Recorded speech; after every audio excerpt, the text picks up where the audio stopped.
Bom, quarto vídeo do Lendo a Bíblia e o segundo vídeo da introdução particular aos livros do Antigo Testamento.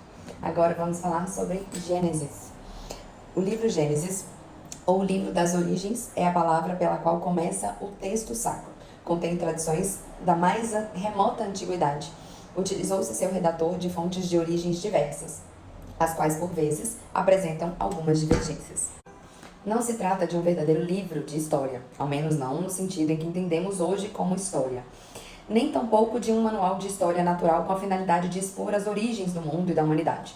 Seu autor teve em vista apresentar um ensinamento religioso que determina as relações entre homem e seu Criador. Divide-se em duas partes: as origens propriamente ditas, que vai do capítulo 1 ao capítulo 11, e em seguida a história dos três grandes patriarcas do povo de Deus. Na primeira parte, os 3 primeiros capítulos são de particular importância. O ensinamento, por mais imaginativo e popular que seja, é denso e profundo. Deus é o Criador do mundo e é distinto do universo. O mundo é bom. A finalidade da criação é a paz de Deus, figurada no repouso do 7º dia. O homem foi criado na terra, mas animado de um sopro de vida. Destina-se ele a viver na amizade com Deus, que lhe concedeu o dom da liberdade. Ora, a harmonia primitiva da criatura foi destruída. O homem, seduzido pelo poder da mentira, expôs-se a desobedecer Deus e na vã esperança de tornar-se igual a ele. Toma então consciência de si mesmo no sofrimento e na vergonha. Dessa forma, o pecado entrou no mundo. O homem foi excluído das delícias do paraíso. Foi-lhe, contudo, permitido alimentar a esperança de uma libertação, na qual podemos antever o germe da doutrina da nossa redenção por Jesus Cristo. Depois da primeira queda, o homem, entregue a si mesmo, é dominado pelo pecado. O primeiro crime é causado pela inveja. O mal generaliza-se numa corrupção que parece irremediável. Sobrevém o dilúvio. Depois do dilúvio, entra em vigor a primeira aliança entre Deus e os homens. A humanidade salva das águas deve demonstrar sua fidelidade a Deus pela observância dos mandamentos divinos, que está em Gênesis capítulo 9, versículo 1 a 7.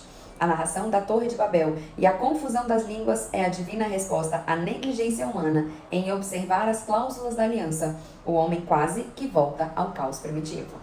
A segunda parte do livro de Gênesis, capítulos 12 a 50, ensina pela história dos patriarcas como Deus colocou em Abraão os primeiros alicerces da verdadeira aliança, não mais com a humanidade inteira, mas com um povo eleito, do qual Abraão seria o pai. Essa aliança será proclamada por Moisés 500 anos mais tarde.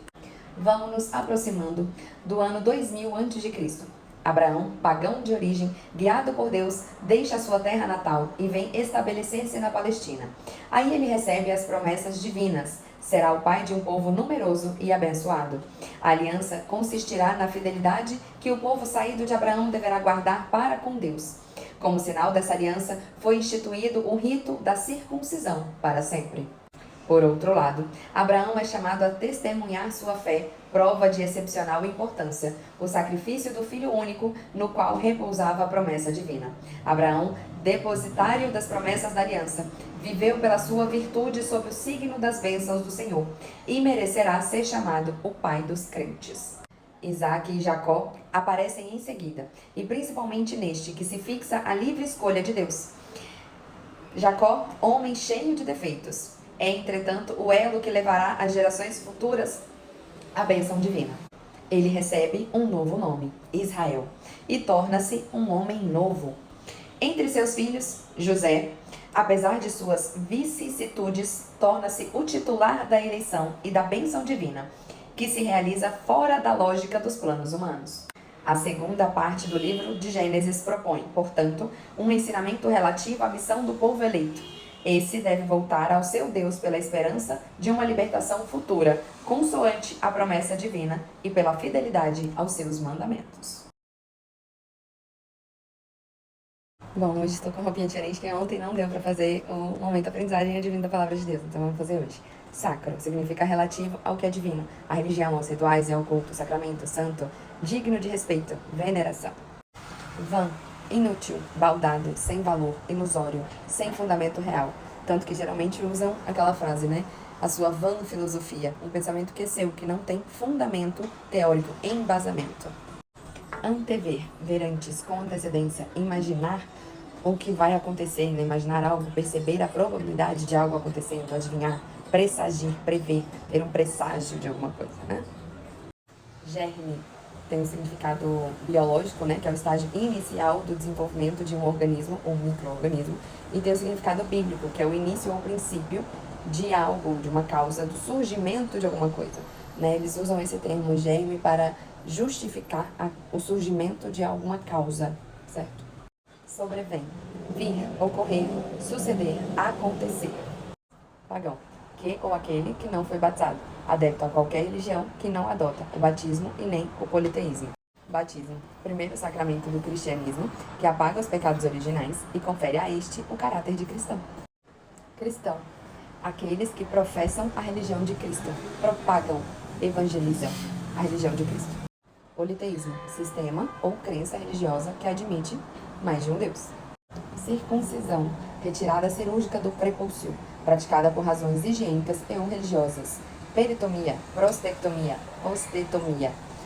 O significado bíblico é a cerimônia em que se pratica tal ato ritualmente como sinal de inclusão na sociedade judaica. Representava seu pertencimento ao povo judeu e a aliança com Deus. Prepúcio, prega ou dobradura de tecido cutâneo que recobre a glande cabeça do pênis, órgão sexual masculino. Depositário, aquele que recebe e guarda um depósito, aquele a quem é confiado um segredo ou confidência. Vicissitude, sucessão de mudanças ou de alternâncias, sequências de coisas que se sucedem, que acontece uma após a outra. E o significado bíblico relaciona-se à ideia de que a vida é uma jornada de altos e baixos, de provações e bênçãos, e por meio das vicissitudes, Deus molda o caráter e a fé das pessoas, de seus servos, fortalecendo-os para enfrentar os desafios da vida.